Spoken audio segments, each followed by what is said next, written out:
This is where the fun begins. Yes, Texas is a rival. I have a river of Kool-Aid for basketball.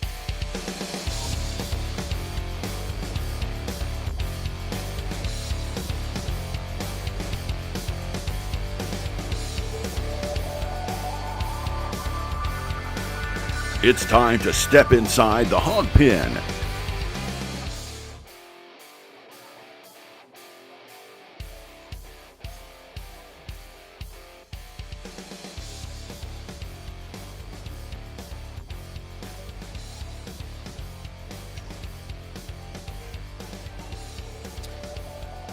All right. How we doing, everybody? Welcome back in. And we have now moved things over to Thursday nights. So we're opening the gate to the Hawg Pen on a different night. And we've switched some seats around here too. I'm on the wrong side, but you know, we said we were going to do this when basketball got good and going, and here we are. Your boy is with you here, MC Razorback Zach, over on that side, this side, wherever. I see how you get confused with that now, man. I'm telling you, it happens. Yeah. And then our boy D-Mad in the middle. He's going to be jumping in here on the video side shortly. Yeah, he's there. He's there audio-wise. He's always there. He's like Santa Claus, man. He's always there, whether you know it or not. So that's scary. You when you're sleeping. That's scary. Let's not put that vision into our fans' heads. Let's just not. Chuck knows when you're being negative. So how we doing, boys? Not too bad. As y'all can tell, I'm not from the Central Arkansas Hawg Pen tonight. I'm doing an away game from what is this? The North Central Hawg Pen. Are you like Ty and you're going behind enemy lines? I'm not technically behind enemy lines, although she is a Texas fan, so y'all do what you want with that. There you go. I got 2 wins the past 2 weekends. Yeah, y'all can hear her. She's just sitting right off camera here. Hey, she'll be watching the playoffs right where we're watching them from. Yeah, I know. She'll be watching the playoffs right from where we're at, so that's okay. I'm okay with that. Yeah. You know, I had. Look, y'all hear this? This is what I put up with every day. No, so MC. This is what you thankfully get to put up with. Yeah, every day. yeah. You better reword that. I mean, yeah, for the most part. No, I failed my job tonight. I was supposed to be wearing. I lost the bet. For everybody that knows, I lost the bet. Of course, there is photographic and video evidence on our Facebook page if you guys want to go check it out. But I was supposed to be wearing my Texas Longhorn shirt that says "I'm horny" on it, and I forgot it back at the Hawg Pen. So I will be wearing that next week. You can upload it and show everybody. Yeah. We could. I'm sure we could arrange to have a picture on our social media outlets and. It's there. It's there. It's there. In fact, if you, I can send it to you if you would like to. Oh no. Seeing it once was enough for me, and yeah, I had to do the walk of shame. It kind of puts a visual in my head I don't need. So anyway, all right. So we kind of messed around long enough. Had a big ball game last night. We're gonna get into the Hog School of Hoops and talk about it.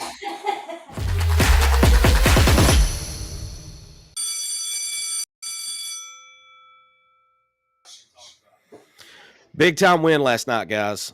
We needed that. That's the first of what I hope is many marquee wins on the year. But after losing to Michigan State on their home court and then losing to Duke on the neutral court, I felt like last night was almost a must-have. And everybody come through, man. Everybody stepped up. TB, dude, is that not the first time that he's looked like the Brazil before his injury? Now, when you talk about his injury, you're talking about when he blew his knee. Yeah. Yeah. So, like, that's the closest that we've seen him to the way he was in Maui. You know, when we played Creighton and San Diego State, and I guess it was Louisville was the other one that we played down in Maui. When he was just down there dominating that entire time we were in Maui for the Classic. But I think that's the best that he's looked since coming back from the knee injury. And honestly, if you want to look at that first half, I think that first half was by far the best half of basketball we've played this entire season. Well, go ahead, Dig. Well, it's that first half, Talk about being a battered Hog fan. What was my text message to y'all? Let's not get too excited. We've Yeah. seen this team implode before. Yeah. To which I said, "Hey, this ain't football." No, you sent one word, and that word was Oh relax. yeah. When they cut into that lead, the chat was getting a little tense, kind of like Bud Walton Arena was, and I just sent one word. I said, "Relax." Well, but And at the same time, he's right though. I mean, we've seen this team implode time and time again, and they were 0-2 going Texas in Tech. against. yeah, Yeah, they were 0-2 going into the game. I mean, you had that bad loss against Duke. You had the collapse against Michigan State. You needed and Cal was right in his post game press conference. We needed this game. It wasn't yeah. a must win, but it was one of those that needed to happen because he wanted to see how well this team progressed Mhm. from the game to the Louisville game. But we're still having those second half woes where we're giving up, 27 points. Well, but I want to point something out too. There's a reason Louisville was ranked number 6 in the country. Let's not take anything away from them in their ability to get back into the game, because the first half they did not shoot well at all. They live and die by the three. They shoot anywhere from 35 to 43s a game. They shot 20 in the first half last night and only made 3. So You couldn't buy it. no, Louisville they couldn't buy couldn't. it. They couldn't buy anything early on, and Well, and that's why we were able to build such a big lead of 20 at one point. But then when they started hitting shots, and I knew they would, man, they're too good of a shooting team to shoot that bad for the whole game. what was the second half? I mean, you're going into halftime. Trevin Brazil takes that bad fall, and all of us just went, "Oh, Oh shit." yeah. Everybody. You could hear the collective gasp from all around the state. I mean, But my question is put yourself in that locker room for a minute, MC. I mean, yeah. you eat, sleep, and breathe basketball. What do you think Cal said to number one? Cal said to his team, but number two, what do you think it was like in that Louisville team? Because they came out on fire that second half, and it wasn't the same first half Louisville team. No, it was not. I mean, you can look at, they shot 15% from 3-point range in the first half. In the second half, they doubled it. They shot 30%. They only made 5 3-pointers in the second half. But their field goal percentage overall went up, because first half overall field goal percentage for them was only 33%. They shot 50% from the field in the second half. So here's what I think. I'm going to start with Pat Kelsey and with Louisville. They went into halftime down 18 points. He goes in, he tells them, "All right, guys, this is probably the worst half of basketball that we can play. We know we're better than this. We know we can shoot better than this." But if you noticed, when they come out, before they started hitting the threes, what did they do? They were driving. They were driving. They had guys cutting to the hole. They tried to build their confidence, what I call the old school way, in that you start shooting layups and then you move out to about an 8 to 10 footer, and then you move to a 15 to 17 footer. And then next thing you know, you're out and your threes are starting to fall. You're getting a few turnovers here and there. And that's kind of what got them back into the game. But I have to commend Arkansas, because I felt like they showed some mental toughness, and I didn't see the panic that I have seen in other games. Like when we get a big lead and the lead gets chipped away and chipped away and chipped away. I think they got it down to 5 at one point, and then that was when Brazil had his big block of that dunk. And I agree with Cal, man. I think that was the play that turned the game, because Louisville had all the momentum at that point, and you could feel how tense everybody was getting.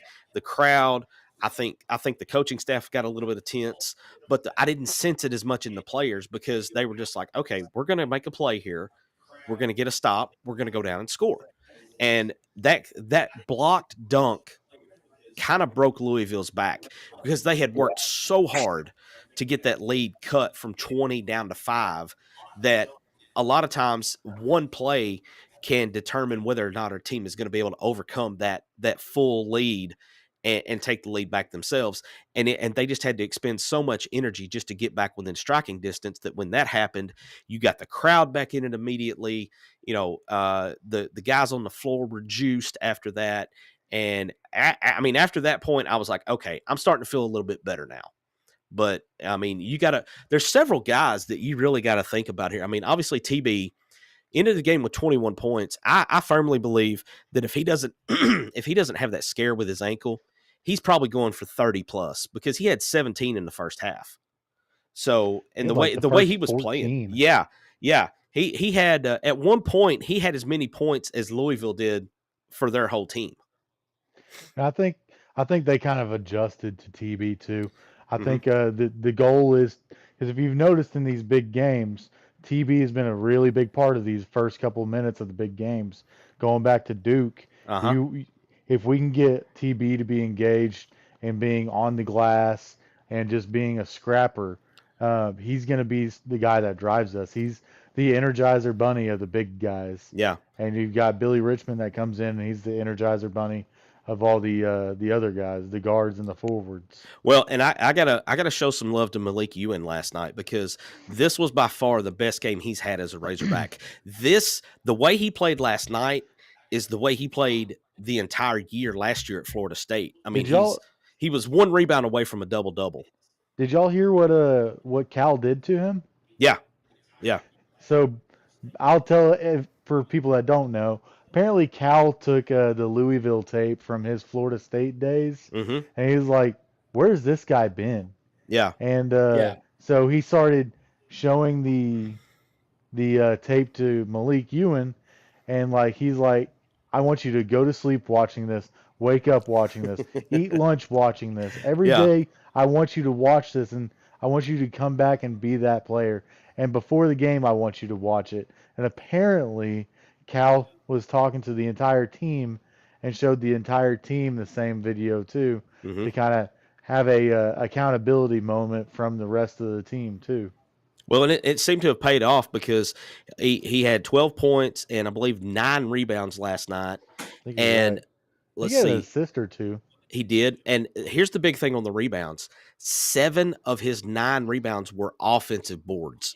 That's what huge. That's what I like to see was the amount of offensive boards that we were getting, because MC, you're coming up on what, 5 years with the show. Yeah. In those 5 years, how many conversations have we had? Sorry, I'm shaking the camera. How many conversations have we had in 5 years about the basketball team not getting offensive boards enough?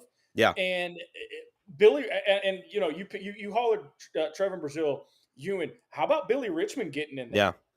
Yeah, Billy was in double digits last night too. We had 5 guys in double digits last night. He had 10 points. He was 4 out of 4 from the free throw line. His plus minus, he had the best plus minus of anybody that played last night. He was plus 20 last night. Well, and I'm not all about the technicalities of basketball like you are, MC. So I'm that casual fan. I know just enough to hang with you in a conversation, but I like the aggressiveness. I think he took it too far with that one player? Not yes and no. I liked it, but at the same time, it was like, that was a little much. He should have done it outside of, camera angle. I have a question for old Sarah, because I was texting in our group chat during the game. I said, "Are we playing in an open gym right now?" It sounded really dead. It sounded so dead. See, I didn't think it sounded that dead. I thought at times there were a few possessions that maybe it got a little quiet, but the thing about the Bud Walton crowd that is still there, no matter how much Hunter Yurachek has tried to screw up that atmosphere, the fans are smart enough to realize, okay, it's time for us to get loud, because these guys, either they need a big defensive stop or they need a bucket. And there were a few times there, especially in the second half, when Louisville was cutting into that lead, we would get a bucket and then we'd go down to play defense, and you'd see everybody in the background just kind of rise up, because they knew that they had to get loud to try to help out on defense at that point. But I mean, overall, I thought it sounded like, it wasn't the Auburn game, from the night that I debuted, but I mean, I thought it was plenty loud. Well, here's the other thing that I'm gonna kind of defend the Bud Walton crowd with. Do you think that the crowd mics that ESPN had were turned way down? Because they must have been off. They must. Well, again, I've never known Bud Walton to be that quiet. Even when they were sitting and being, it didn't even sound like conversations were happening. All I heard was shoe squeaking the entire game. I could not hear a thing. Really? Yeah. See, mine never went like that. I mean, I could hear, I could hear the crowd at times. Yeah, I want to point this out too in a minute when Cal in the post game where he gave the lecture, because I have thoughts on that, and I kind of agree with Cal, but I'll get into that here in a minute. But I mean, overall, I thought last night went about as good as you could hope for it to go. The way TB was able to come back after he had that scare when he because he did, if you watch that dunk where it's ironic that he gets semi-injured right there right after getting posterized, because when he first went down, I kind of thought, okay, that's his pride taking a shot after getting dunked on by a guy that's 4 inches smaller than him. But if you watch the way he landed, I mean, his foot did one of those twists like that. So he definitely rolled his ankle. That's an outside ankle roll. Yeah. A high ankle injury, I think is what they actually call that. Yeah. But I mean, he come back, he only had 4 more points, but at that time, Darius Acuff, Malik Thomas hit a few shots. Carter had a couple field goals early on, but he's still kind of struggling compared to the way he finished last year. I don't know what's up with Carter. I don't know if he's in his own head or what, but we're going to need him to find contribute. His way. Yeah. He's trying to find his place right now. He can't find it. And I think that's what the problem is. And there was a couple of times he got a pass and it looked like he pump faked instead of just going straight up with it. It's like, yeah, Carter, you're a top 10 player in this league. You need to just go ahead and go up with it, punish them. Yeah. Yeah. The one thing I did like watching that game was the consistency of how aggressive they were towards the ball. But at times it almost looked like they were starting to panic when they would throw the ball out of bounds, the no-look passes, people not in position and things like that. But for the most part, though, and like I said, MC, I'm going to defer to you on this, it really looked like this was the most together from beginning 100%. to end that this team had been. Yeah.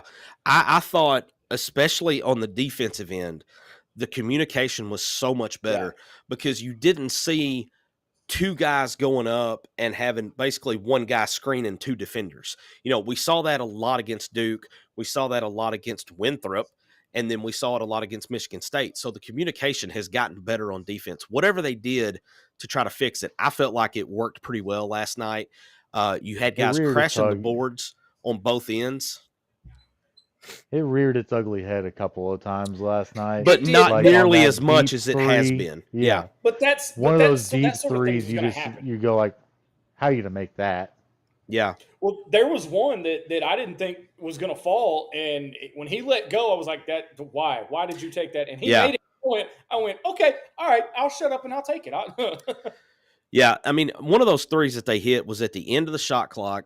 We had run the shot clock down. I think he shot it with 1.5 seconds or maybe 2 seconds left on the shot clock, and he was a good 30 feet out. You know what? I mean, if that happens, then you just chalk that up and be like, all right, dude hit a good shot, and you move on. And I got to give that freshman for Louisville, Mikael Brown. Mikael Brown, Mikael Brown. Because he is as advertised. I had not seen him play. All I had done I had read about the hype on him and how good he was supposed to be. But, he showed it last night because he had a terrible first half. I think he went into the half with 5 points or something. My computer's messing up, or I'd pull the stats up in front of me. I got My mouse is not wanting to work. I also want to bring there up it is.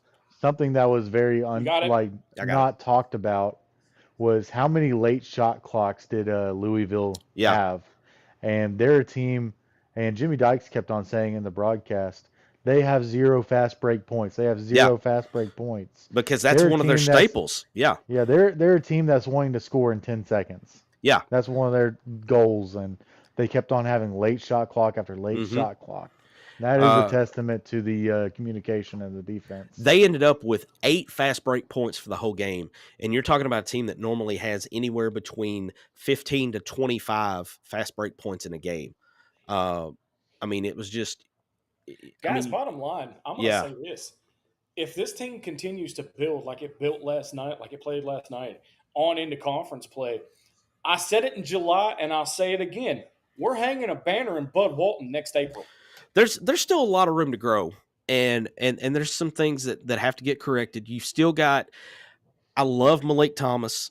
I love his aggressiveness, but every once in a while, he's really bad about taking a shot that you're just like, ooh, you kind of cringe when he takes it. But with him being so explosive and the way that he can get on a heater in a hurry, I think you just kind of have to take the bad with the good with him, because he might miss 3 in a row, but then he might make his next 7. So he's just one of those definitely guys. a volume guy. He's one of those guys that you don't have to worry about if he's confident or not. Every time he throws it up there, he's confident. Yeah. But no I mean, doubt. MC, you're not. I mean, when in the grand scheme of things, you're not. This isn't like the football team where it's Right. the same thing every single Yeah. freaking week. It's because you play so many basketball games. And again, I'm deferring to you on this. The team that we're seeing right now is going to be so much better come 1st of January, February, and on into 100%. March. That I like. And even you had said this to me when I was like, guys, we're 0-2 against the top 25. Even you had said, hey, calm down. You want these kind of games right now. In the grand scheme of things, it's not going to matter. Yeah. No, Those were both I agree. away games too. They hurt a lot less being away from Bud Walton.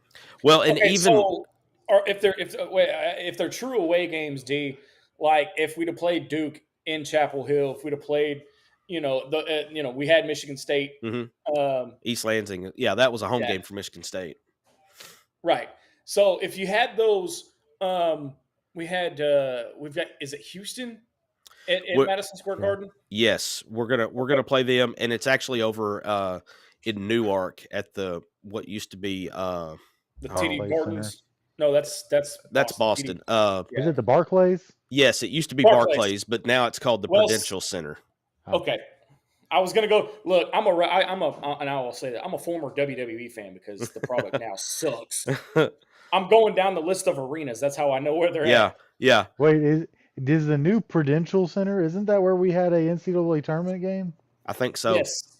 Yeah. Yes, that's where we played. Because that was where we went from New Jersey all the way to Sacramento. Mus's. That's right. Second to last year. Yeah. And then, so before we go to New Jersey, actually a week from Saturday, we get Texas Tech in Dallas. That'll be a tough game too. Oh, that's drivable. I just realized why Amy had me switch seats at her kitchen table. Do y'all see the thing looking over my head right here? Yeah. I just noticed that, by the way. I keep waiting on, that a little bubble to pop out from that cow that says eat more chicken. Yeah, right. I feel like judging be behind me. No, real quick, guys, and I know we're gonna get off in the weeds, MC. I will admit, last night, first time I actually got to see Jimmy V's speech in its entirety. And I will say it, we can censor it out in post, but holy shit was I motivated. That's a good one, man. It is. I mean, it's one, as I continue to become more of like an old fart, every year when that comes around, I appreciate it just a little bit more. We made my son sit down and watch it last night. Of course, it didn't really register with him, but it will. Yeah, it will in due time. Speaking of being an old fart, MC, you had a life change this week, didn't you? I was just fixing to bring that up. How about them readers? Man, there we go. There it is. Zach, did you see my comments I made? Yep. So I pulled a dad joke out of my behind. Pulled it out of old Beavis. That was actually pretty well done, I thought. That was actually pretty smooth. I'll give you that. Yeah, I thought it was pretty well done. I said the last couple of years were a blur to him. And if it was within like this amount, it was definitely a blur. And I finally just had to break down and go get them. So what you're saying is the hair went first, and then he was worried about the gray in the beard. Yeah, which I got some of that right here. Now he's taking the final step of buying the readers. Yeah, I've got the readers. So Sarah says, speaking of old, Nolan was in the house last night. The GOAT was in the building. Yeah, he was there. So I'd ready to see Mike Anderson in the building too. I'm not gonna lie to y'all. it'd be okay I'd be okay with that. That one may be a while. Look, if the fan base can forgive Houston Nutt, they can forgive Mike Anderson. But how many years? Okay, but how many years did it take him to forgive Bobby? It depends on who you ask. I think we forgive Bobby in 2012, but that's just me. Well, here's the thing, and we're gonna transition into football. Because we're gonna talk about Silverfield. Yeah, I have thoughts because, like I said, I followed very closely. As far as basketball goes, stop hitting the and I'll be the first because I haven't hit the panic button yet. There's no reason to hit the damn panic button yet. Nah. All right. These guys that are starting to scream that Calipari is starting to struggle and all that. Did anybody watch the game last night? Yeah. Did anybody watch the game last night? Please keep saying those comments. Please, because I see it as being fuel for Cal to be like, oh, really? Okay. And then that's all that he does. So I'll be honest with you. When he was hired, I was kind of on the fence. Everybody knows I was not bought into Calipari. Right. I'm bought in, or as I say, I'm all in. Yeah, yeah. That's what we have to do now. So, all right. So I got one. I got one more thing I want to address, and then we can transition this over to football. Sarah brought it up earlier with the lecture that Cal gave the fans.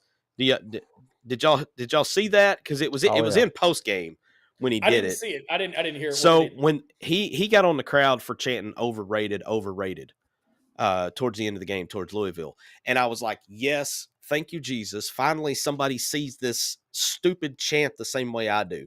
Because if they're overrated and you just beat them, you're taking accomplishments away from your own team. So instead of saying overrated to your opponent, you should be saying, see, y'all didn't respect us. You didn't have us rated high enough. So they did, but again, the national media right now doesn't respect Arkansas. Nope. John Rothstein said today. Go ahead. Hold on. Let me. I know what you're fixing to say because I saw it too. But if you look at it and you listen to the big heads outside of Arkansas and you look at them and you listen to them, they don't respect the basketball team as much as they should. John Rothstein being the exception here. But if you were to put, here's the thing: if you were to put together a bracket right now, there's no reason why you're not talking about Arkansas in the mix for a national championship. I'm sorry, that's not me pumping sunshine. That's me looking at A on paper and what I've seen in games up until this point. Well, so now here's what's going to happen with me. I'm going to become a huge fan of Louisville, Michigan State, and Duke, all three. Because the more those teams win, the better that we're going to look in the Ken Palm ratings and everything else. But and I'm going to save my rants and my soapbox stuff for football. But MC, when it in the nitty gritty of college basketball, when you mention net rankings and all that, for guys like me that don't know, what do these games right now, Houston, Texas Tech, Duke, Michigan State, Louisville, how do those games play into those rankings going into March next year? I mean, depending on how you finish in those games, and honestly, if we could split the remaining games, that would be huge because you've got your quad 1, quad 2, quad 3, quad 4 on your different levels of wins and losses. So right now, Arkansas has one. They're 1 and 2 in quad 1. Okay, so if they get up and the quad 1, Louisville's quad 1, right? Because it's down to the top. I think I'd have to look specifically, I think it's 40, but I think the top 40. If you're inside the top 30 or 40, it's a quad 1, and then quad 2 picks up after that, and it keeps descending down. So right now, last night was a huge in home and away on that too. Absolutely, it does. Last night was a huge quad 1 victory. It counts significantly, but it does kind of you don't gain as much by winning at home as you lose if you lose at home, if that makes sense. Basically, So like, how? Go ahead, D. I was about to say, basically, like, just to layman's term this, they've kind of quantified a strength of schedule, and Yes. like Right. they've made it so where they can have a comparable schedule, so they can split the hairs when it comes to the 62nd team and the Yes. 63rd team Yes. and stuff like that. So if you have an Arkansas team who hasn't played hasn't played well but has beaten enough teams, and you have Winthrop that has played 15 Division II teams, 10 Quad 4 teams, Hmm. and they have one Quad 1 loss. It's like, okay, we're probably going to take Arkansas over somebody like Right. Winthrop. So in that here's the situation. breakdown. Because I just thankful to Grok here. I threw it in and quad 1, and it actually splits it between home games, away games, and neutral site. So if you want to know why Cal plays so many neutral site games, it's because of how it affects in the They don't net hurt as rankings. much. Right. It doesn't hurt as much because if you're at home, so like last night, okay, this was a quad 1 win for Arkansas versus Louisville. But Right.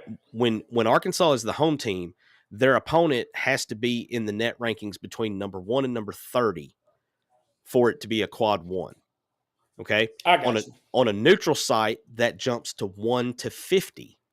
And then if you're on the road, on away games, it's 1 to 75.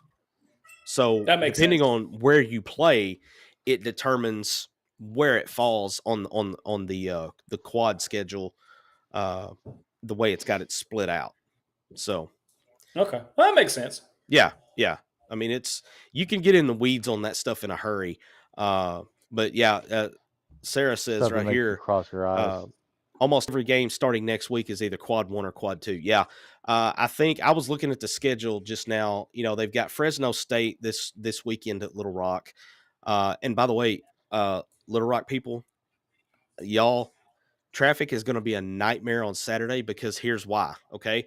Not only do you have Hogs and Fresno State at Simmons Bank Arena, you've got state championship football games at War Memorial. Oh yeah.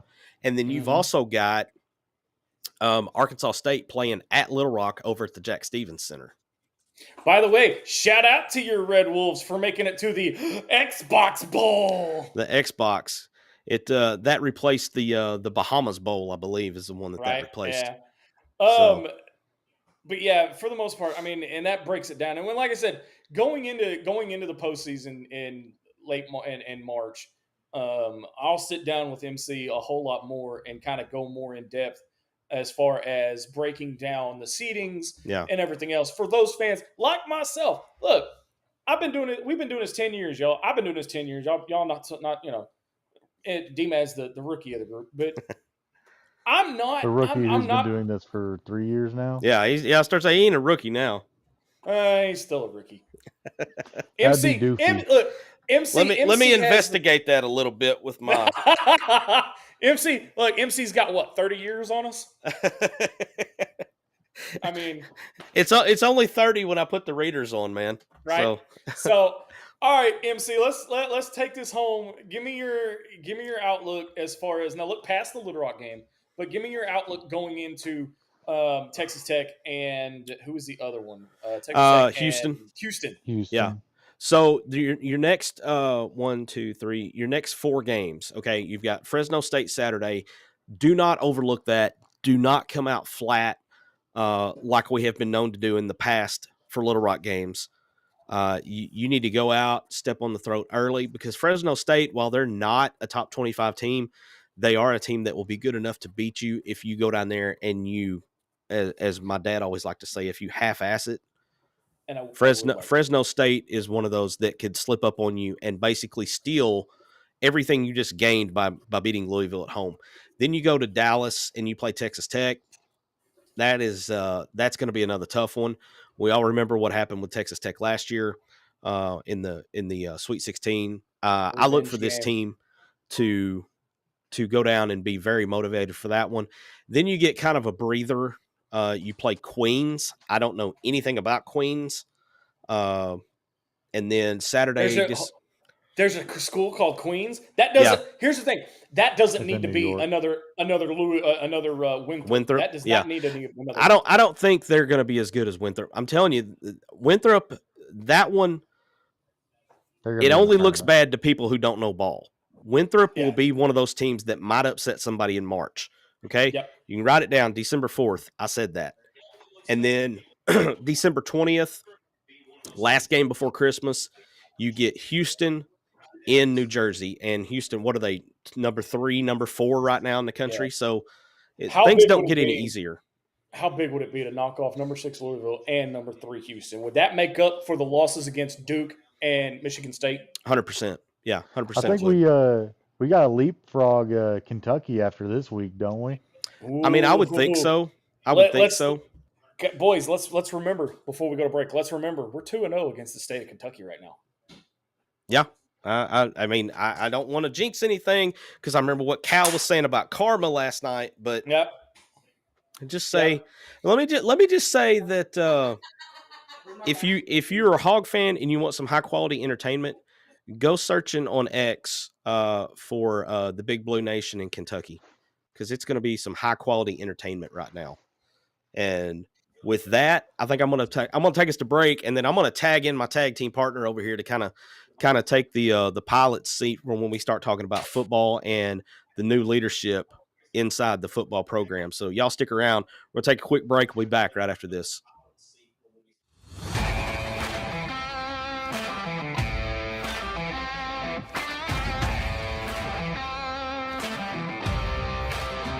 Mix Design is your one-stop shop for custom clothing with a personal touch. At Mix Design, we can help you tell your story through your wardrobe. Your imagination on a hat, shirt, pullover, or nearly anything wearable. And while you're picking out some custom clothing, check out the one-of-a-kind handmade soaps from the Bobcat Soap Company. Find us on Facebook and let us create custom swag just for you at Mix Design. Hey, Hog fanatics! We at Inside the Hawg Pen are thrilled to announce that SeatGeek is now a sponsor. As brand ambassadors, we're excited to share SeatGeek as a ticket app that simplifies the ticket buying process for all your favorite events. They provide a 0 to 10 score for each ticket, with green indicating a good deal and red indicating a not-so-good deal. As a special offer, Hog fanatics can get $20 off their first ticket purchase by using the code INSIDEHOGPEN. Check out our socials for the link, and remember to use the code INSIDEHOGPEN. Attention Razorback fans and local businesses. Are you ready to reach the most passionate Arkansas sports fans out there? Introducing Inside the Hawg Pen, not your normal Razorback talk show. We're fans first and don't try to hide it. No agendas, no propaganda. At Inside the Hawg Pen, we call it like we see it. And now we're looking for sponsors to join the team. This is your chance to put your brand in front of thousands of loyal Razorback fans who live and breathe Arkansas sports. From small businesses to major brands, we have sponsorship packages tailored just for you. So let's grow together and make Inside the Hawg Pen bigger and better. Don't miss out. Call 501-416-4331 or email us today at insidethehogpen@gmail.com and become a proud sponsor of Inside the Hawg Pen.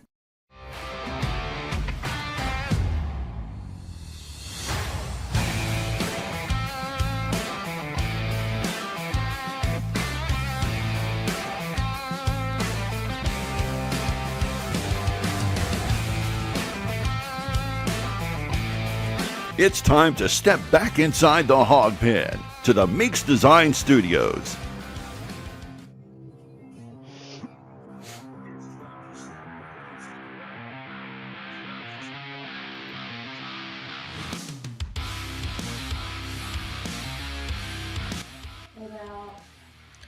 All right, welcome back to Inside the Hawg Pen. I am, of course, Razorback Zag alongside Marcus MC Carlton and D-Mad Dylan Madden. I'm not in the Central Arkansas Hawg Pen tonight, as y'all can tell, and I'm not in the pilot seat. This is really weird, but I'm getting used to it. It is weird, man. It did not feel right, me being on the other side of the screen tonight. Right? So I just looked. I'm right where I need to be. My wedge would never. Shut up, Zach. Shut up, Zach. Shut up, Zach. My brother and I, our NFL teams are playing tonight. It's Dallas and Detroit, and Detroit's up 17-9 going into the half against Dallas. You know, we were doing so well. We beat both teams. Beat the in Super Chiefs Bowl on Thanksgiving, man. I mean, how and can the you Eagles not? and the Eagles the Sunday Yeah. before. How can you not But- build off of that? Well, we're the Cowboys, and we know all that goes. No, all right. So, big news coming out of the Hill today. We finally got introduced to the 35th head coach of the Arkansas Razorback football team, Ryan Silverfield, formerly the head coach at the University of Memphis, and the same head coach who kicked the crap out of us earlier this year. And I guess being all in means if you can't beat them, buy them. But guys, I want to get y'all's initial reactions to the press conference. There wasn't a lot of I like the fact that he didn't say, I could come up here and say a lot of coaches speak. He kind of stayed away from it. Now, the one I didn't trust was Hunter Yurachek. He was dodging questions about the financial commitments, and I will quote MC on this, like Neo was dodging bullets in the Matrix. Okay. First off, let me ask, why do you think that is? Why not be transparent and give and again, I get it, numbers and money, you don't want to give it away. Right. At the same time, guys, why not give the fans a little bit of reassurance? I think the reassurance came from the anonymous donor that spent 5 minutes talking to Silverfield Yeah. and said he's pledging a 7-figure donation. To the people that don't know, that's at least $1 million. Yeah, that's at least $1 million. But here's the thing, guys. First off, realistic expectations going into next year under Ryan Silverfield. You got to look at the schedule because the schedule is, if it could be any tougher than this year's was, it's that way because you trade out Notre Dame for Utah and you got to go to Utah. Yeah. Going to Utah, that's not an easy place to play. Your road games in the SEC include at Auburn, at Texas A&M, at Vanderbilt, and I think I saw where we got to go back to Texas again next year. I saw that too. I thought I was going to bring that up. We have to go back to Austin. Yes, that's what I thought. Yeah. Yes. So that does Silverfield no favors at all. But yeah, go ahead. Here's the thing, just because and I like the way he was like, look, we're going to be bringing in guys that are bought into this program that want to coach here, that want to develop. Do you guys think that with Quincy Rhodes coming back and KJ Jackson coming back, I want to know who the offensive coordinator is going to be for KJ and the D coordinator is going to be for Quincy, because if you develop those guys right, and Dylan, you talked about this throughout the season. If you can develop those players the right way, and play into their strengths and build the defense, build the offense around them, this team could be something special. But the problem is, Arkansas fans, the two words, instant gratification. They want to win. They want to win right now. I will say there's a quote that I heard today from Silverfield. It went very well unnoticed. And he was talking about offensive coordinators, and he said, if you get an offensive coordinator that said, well, that guy didn't fit my system, that guy couldn't run my system. He said, that's just a bad coach. He said, well, hold on. He also kind of came back and said, it's not what your system is. Yeah. He was getting good, but he had a good point. While we're waiting on him to get back, I mean, here's the schedule for next year. And by the way, Georgia comes to Fayetteville next year. So not only do you have to go to Texas again, and you go to A&M and to Vanderbilt and to Auburn. But so the first 3 games are set as far as what day they're on. Right. So you start North Alabama, and then you go to Utah, and then Tulsa comes to Razorback Stadium. And then following that, it's Georgia, LSU, Missouri, and South Carolina and Tennessee are your home games. Now, they're not all in that order, but that's they're not in order yet. You'll probably get that around spring meetings. Yeah. I was about to say, I didn't think they had the dates set yet. No, not yet. But guys, I mean, what are y'all's initial reactions? I mean, he said all the right, and again, he's been on campus 48 hours now? Yeah, something like that. I don't know. Give or take. he said all the right things. The way he interacted with the crowd at the game last night, he's doing all the right things. And I saw something too.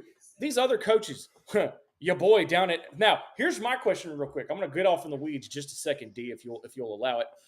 MC, you still a Lane Kiffin at Ole Miss fan, or you now an LSU Tiger? Well, that's a very good question. You know the rest of it. I was afraid of that.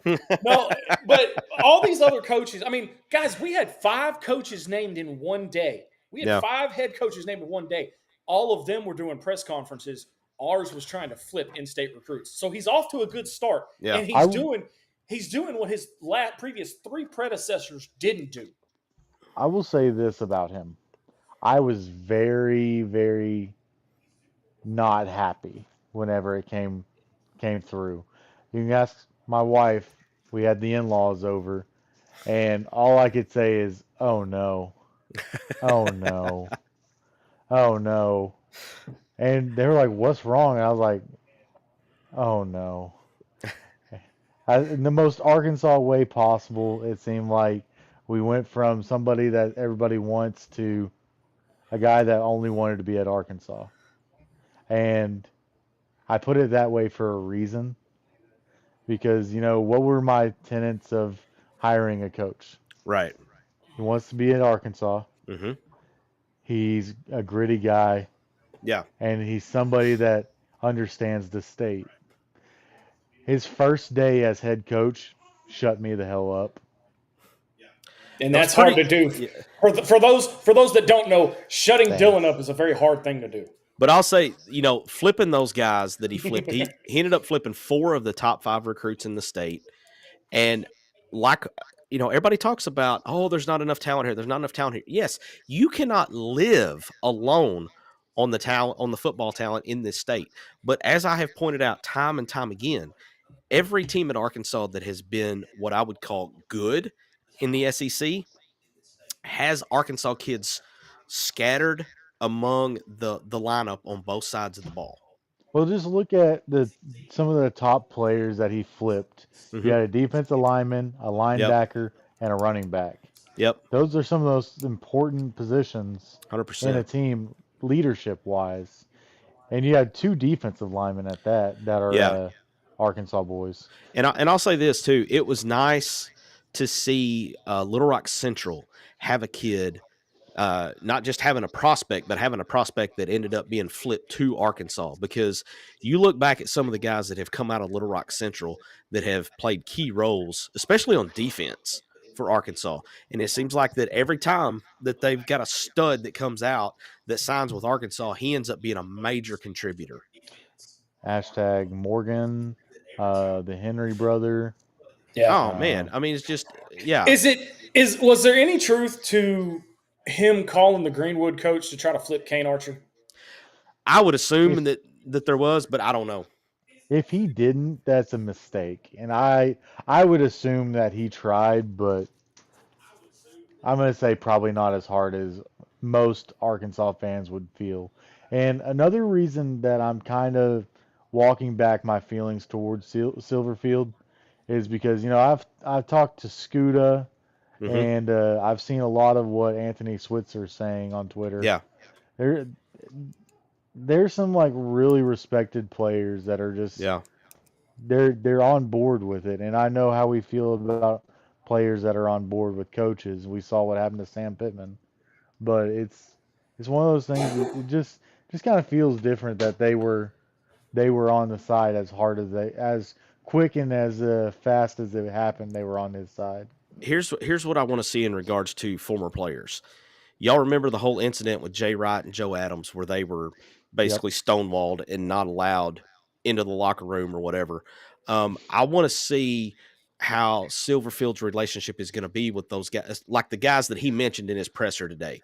He brought out some of the big names of history over the past 20 years or so. If those guys come up and want to come up and watch practice, or they want to come up and talk to the team, how open is he going to be to that?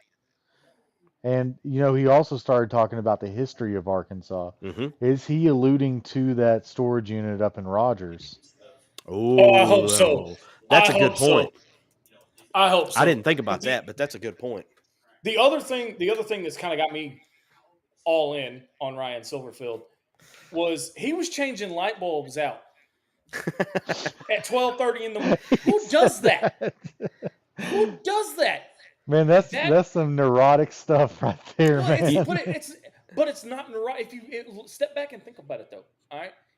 If you look at it, that's him buying. Now, we all bought into Hunter Yurachek when he first got here. Now look at it. I don't want that to be Ryan Silverfield. Again, he's saying and doing things the right way 4 days in to getting the job. Mm-hmm. I want to see what this team looks like in spring ball. I want to see what they look like during spring practice, OTAs. I want to see what this team can do in fall camp leading up to opening kickoff against South Alabama next August. Yeah. Did y'all notice that he name dropped a couple of people he coached in the pros, by the way? Mm-hmm. Yeah. Adrian Peterson and Brett Favre. I'd say those are two pretty good names.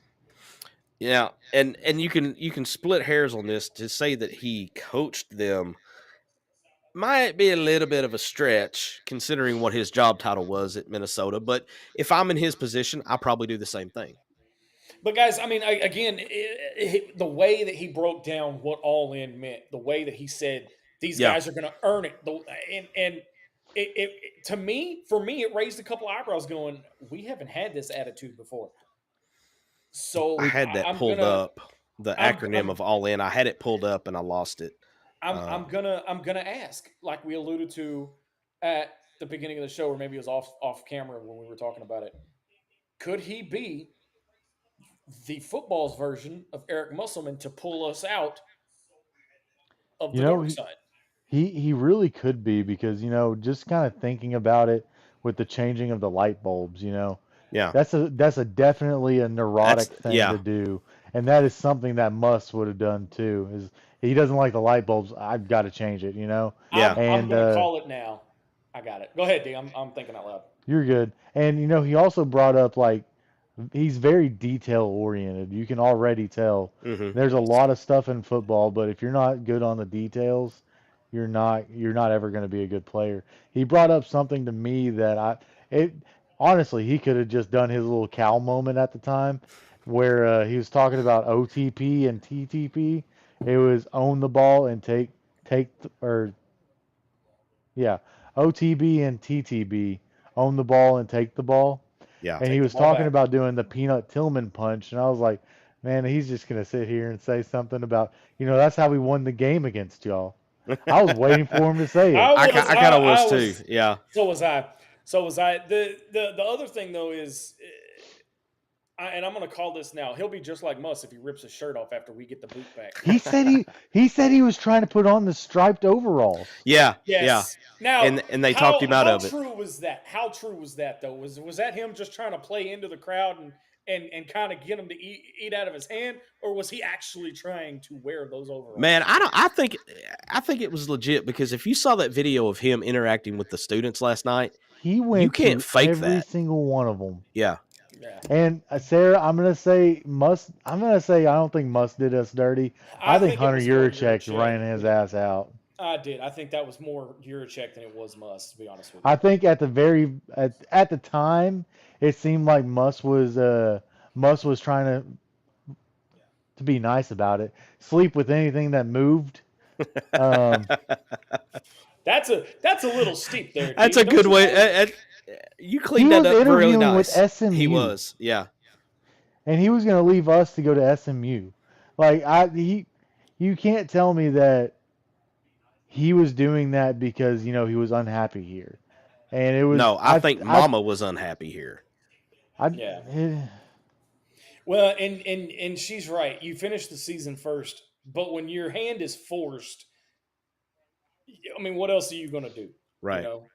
But to circle back, because I know we're getting short on time here, MC. I was impressed with the way the opening press conference went. I did not get to see the other events of the day. Yeah, they had that fan thing at 5:00, and I was looking for it online, couldn't find it. Of course, I was trying to come home from work at that time too. Yeah. So, but there's clips of it on Twitter. I'm going to go back and look at some of those clips, but looked like they had a pretty decent turnout for it. Well, all in all, to me, the microscope is on him now. And it's on him now more now than it has been the last 3 to 4 days, because now the real work begins. You've done all your press, you've done all your shaking of the hands and the kissing of the babies, or the kissing of the ass, or shaking the babies, or whatever you want to call it. I'm Now calling the Child real Protective Services. No. If you don't know, that's good enough. Wow, he actually went there. Oh, That's a deep cut, guys. That is a Just deep FYI, cut. There's a story there, and that's all I gotta say. We're leaving that one right there. But Yep. now the real work begins. Now we see, okay, how serious is Mandated he reporter, about this my team? ass. Easy there. Now we're gonna see how serious he is about this team by the coordinators he brings in. Now we're gonna start seeing the effects of those financial commitments and the bar being raised. So all in all, he's off to a good start. He seems like a go-getter. Yeah. He's been the first one to say, like, if I need something, I will go find it. You know, Well, and he's not gonna talked sit there to and just go, well, let me crack open this old cold beer.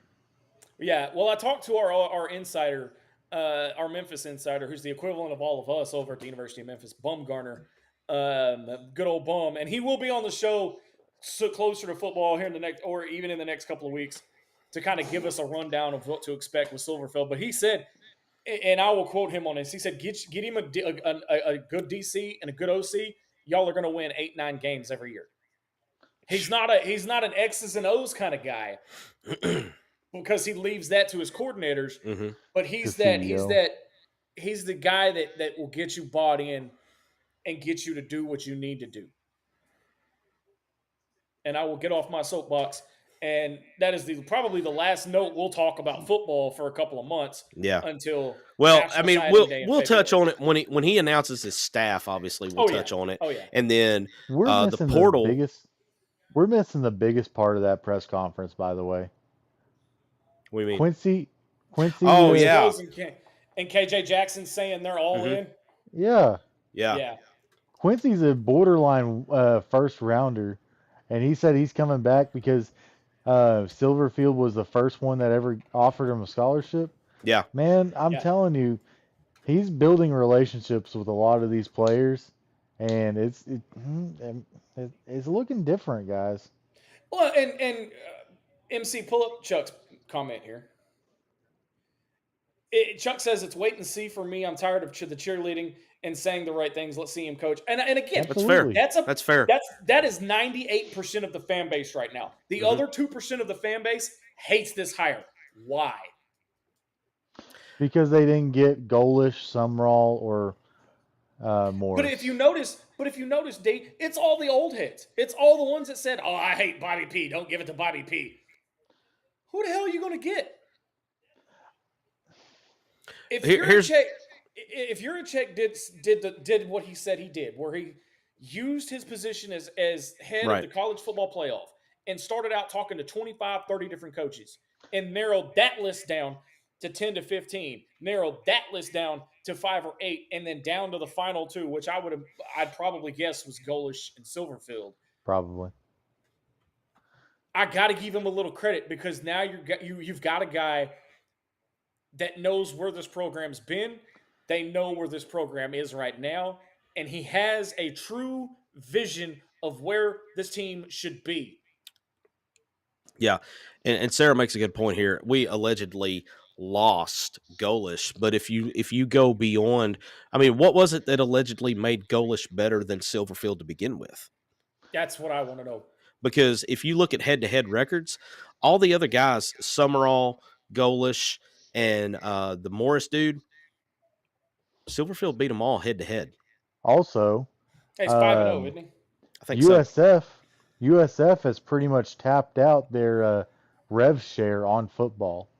Yeah. And I think Memphis probably has a pretty good split on theirs. Yeah. I'm kind of with Trevor here. Yeah. 100%. That's the biggest problem with this hire. Yeah. And it was the fact that, we were all promised a big name, and we were expecting big name means James Franklin. Yeah. And then big name might mean Dan Mullen. Well, and it just doesn't feel like Silverfield was a big name. But if you to go back to kind of what Sarah laid out there, if you look beyond the surface and you look at the deeper picture, I mean, right now, guys, this is a program that has 3 2-win seasons in the last 7 years. What big name is going to risk their career to come to a place that's obviously going to be a rebuild?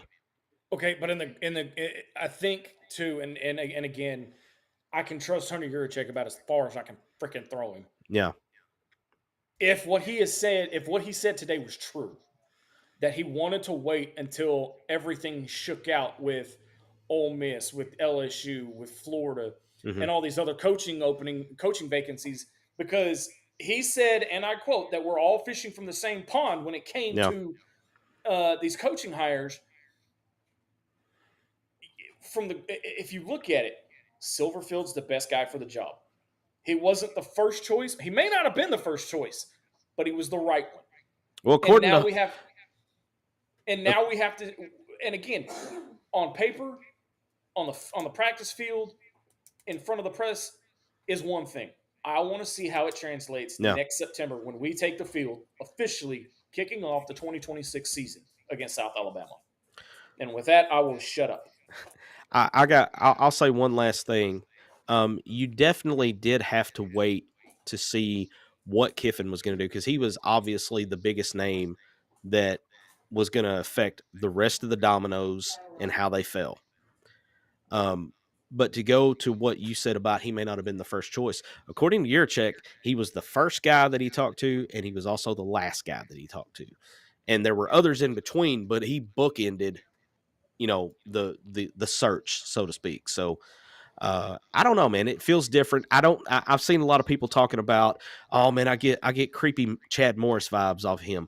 I don't think that's a fair comparison. I think that's the PTSD coming through. I'd have to go back and watch the team meeting video. Yeah. Scooter shut that down in a hurry. If you saw that, I didn't really get those vibes.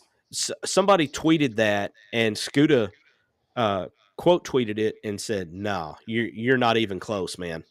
Somebody that was in the room with Chad Morris. Yeah, Scooter. Yeah, and I would trust him more than I would anybody else. By the way, before we move into our final segment, MC, we lost another Razorback legend in the press corps this week. Last year, about this time, we lost Bob Holt. A year later, we lost Nate Allen, 2 big names in the Arkansas media that have covered the Razorbacks for 50-plus years. So may Nate Allen rest in peace. And I like what Otis Kirk said as we transition to the end of the show. I like what Otis Kirk said that he did in that press conference where he asked about where Nate Allen, the last conversation he had, he said, "Are you keeping any guys from Arkansas on staff?" And I like that because, again, we all care about Arkansas, and I'll have more of that in my final thought as we close the show out. So, okay, so you mentioned it. So let's just go there. Let's go final thoughts. D, what you got? Okay. Do I want to go with the nice route or do I want to go with the petty route? We always like petty, man. All right, you want petty route? I'll go petty route. Yeah, let's go petty. So I called in this morning to yeah, you did. The propagandists. I was Dylan from Little Rock, and during the conversation, Chuck had this nice little soliloquy about how they are the realistic fans, and they're the people that have to. They're the ones that represent realistic fans. Well, I take exception to that. So I call in and I was like, "Hey, can we stop calling ourselves realistic fans if we don't go out and talk to normal people?" And their answer to this was, "What?" And that it kind of just spurred something else on for me. I was like, the mindset of an Arkansas fan right now is, what can go wrong will go wrong. Yeah. And I even gave an example. Last night during the basketball game, we're up by 20 at halftime, 20-ish. Yeah. And I texted y'all and I said, I'm a sunshine pumper. I even said I'm a sunshine pumper on their show. I guess they took that as a dig, but my bad. And I said, don't get too excited because we've seen them implode from more before. And Chuck goes, "Oh, they never left, or they never lost the lead in the second half." I was like, "You're not understanding." So what I'm saying is, if we want the propagandists to see how realistic fans act, I guess we have to get off Twitter and call their show every day and tell them why we're mad at the athletic department. The athletic department. Thank you, sir. Because they won't listen to people on social media because they said they don't listen to people on social media. They don't care. Well, I even gave them examples of, I see, before I'm changing jobs, I see hundreds of people every day. And I see strangers and all this other stuff and, get to talking to people, talk about Arkansas fandom. And it's always the same thing of, we suck, we're going to lose, we suck, we're going to lose, season's over, we suck, we're going to lose. And Bo was taking offense to that. I was like, hey guys, I'm just telling you what I hear. Right. Maybe y'all need to get out of Northwest Arkansas. Go set up at a Walmart in Fort Smith for all I care. And have people come up to people and listen to what they're telling you about why they're frustrated. And then I got cut off, and they went into break afterwards. Well, the view from that ivory tower, they can't see very far because the view from the ivory tower they sit in is a little foggy. I don't know. I was thinking that they both they're both bald, so the bald spot probably shines in each other's eyes. I think he's trying to take Let me tilt my head one way or the other. Wait, no, wait. See, it's not going to work for you, MC, because here's this thing. We're not rich, so we can't go change the light bulbs. Yeah, we can't. Well, okay, wait a minute. Hold on now.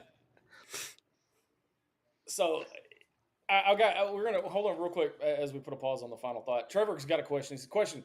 How long can our status be rebuilt, or how long will Arkansas fans give him? Talking about Ryan Silverfield. Usually you give a coach 4 years. Well, but I think it'll be less than that now that the portal's such a big deal. Yeah, I think the first year is going to be a wash. Mm-hmm. And okay, first off, real quick, I have my entire family surrounding the table where I'm sitting, and my bonus son just handed me this. I don't know. I'm kind of scared, y'all. And now Amy's over here going, "Give it to me." So, hey Ariana, can you bring me your phone? Don't worry about what I'm doing. Yeah, I think to answer Trevor's question, next year is probably a wash. You take whatever you can get. Anything above 2, I think you take it. Year 2, I think you need to try to go 6-6, and then by year 3 is the one where things really start to come together. I saw that, by the way. Yeah, I just realized I did that. So, all right, so we're gonna what? I'm interrupting you. Oh God, what is? Oh no! What do we got here? What is it? Is it an early Christmas present? It is an early Christmas. It's not gonna jump out and stab me, is it? Yes, all right, you gotta. Well, you gotta open it. I am, but I'm scared. What is? I got paper. You got the dog and everybody there, man. I know. Amy's close to a sharp object. I have a football here. Do I need to take a piece of paper out now? Probably wouldn't hurt. Okay. I don't know. I haven't got to. Quit being a girl about it. Well, I'm trying to. It's a Ziploc bag. All right. NFL football. Oh my God. Are you serious? Who? What? Spin it around so we can see it. I don't know whose signature. I can't tell whose signature that is. No, it is not. Whose signature is this? 26. It doesn't say whose signature it is. It should on that piece of paper. Ken Hamilton. Get the hell out. Are you serious? Kenny the Hammer Hamlin. Nice. cool. That's pretty cool. This is replacing the football that's now holding. And it is completely legit. And it is legit. I have my certificate of authenticity. Nice. Holy shit. Thank you, babe. Y'all are awesome. Wow. Hard for to those beat that that, don't- man. For those that don't know, it kind of makes me feel bad about what I'm going to say in my final thought now. For those that don't know, Kenny the Hammer Hamlin was on the show a couple of years ago and one of my favorite players that came out of Arkansas. He was also a Dallas Cowboy. Mhm. This will replace the Sam Pittman Hunter Yurachek football in my office. There you go. Thanks, That's an babe. upgrade, Let's replace Hoss. the Chad Morris football. No, I don't have the Chad Morris football anymore. Thank God. Because the Sam Pittman one replaced it. Yeah, now we're going to replace that one with somebody that actually, is decent. But wow, that's awesome, y'all. Thank you. Yeah, that was pretty cool. I got to admit, cool. that was pretty cool. It was completely my idea. That was awesome. That's pretty sweet. But yeah, Kenny the Hammer, man. That Trevor, look at Trevor. Trevor's over here going, please be Longhorns, please. I have a feeling that's coming from my in-laws, and I'm kind of scared. Yeah. So, MC, you got a final thought, or you want me to go ahead and go? I'll do just a real quick one. I'm terrified of coming out flat Saturday against Fresno State. To go back to hoops for a second, don't go flat because it's a good trap game because it's between Louisville and Texas Tech. Stay locked in, stay focused, play hard, and I got to shout out my wife for the addition of the Christmas tree.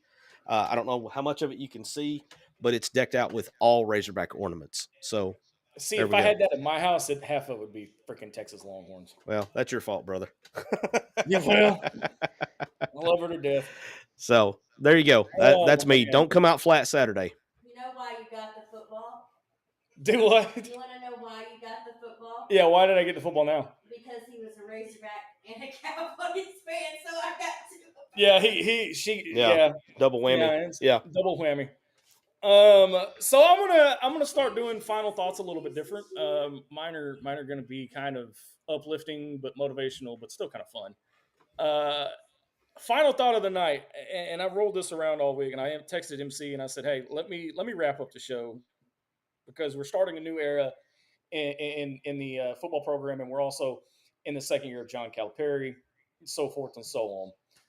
Razorback fans aren't just loyal; we are relentless. We don't back down. We don't fold, and we sure as hell don't let anybody, especially somebody wearing burnt orange, talk down to us. But let's be honest. A Texas fan trying to argue with a Razorback fan is like a Longhorn wandering into a den of wild pigs, completely outmatched, outclassed, and about to learn a very expensive lesson. Speaking of keeping things together, I got to shout out. This is the season of gratitude and the season of Thanksgiving and being grateful. I got to shout out the guys here at Inside the Hawg Pen. MC, one of the best ever to ever do it. He has been my trusted right arm for 5 years. He's the man that keeps this whole ship running. Without him, we'd be lost in chaos, yelling into the void, and probably banned from the internet by now. Bart would definitely block me by now. Yeah. D-Mad, he's our resident sarcastic asshole. He's capable of roasting you while making it sound like advice. Half the time you really don't give a damn if he's serious because half the time you don't care because it's hilarious. And then there's Tyler, the guy who somehow keeps us all from completely losing our minds and making sure the chaos doesn't cross the line too much.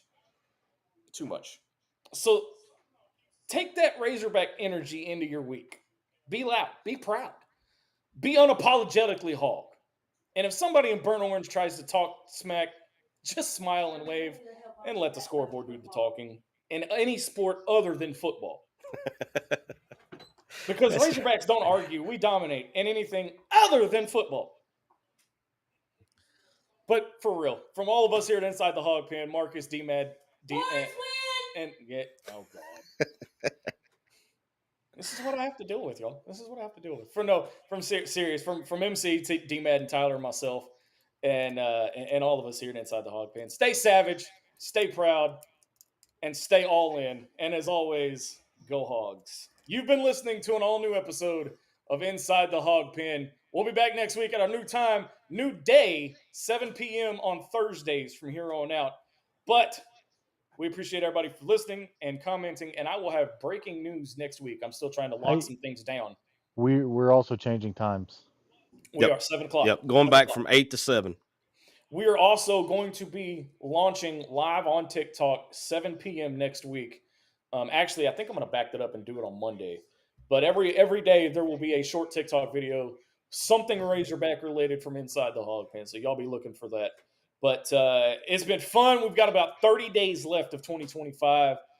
But we appreciate everybody listening. Until next time, so long, everybody. Thanks for watching this episode of Inside the Hawg Pen. Listen anytime on your favorite podcast provider. And be sure to follow us on all our social network channels.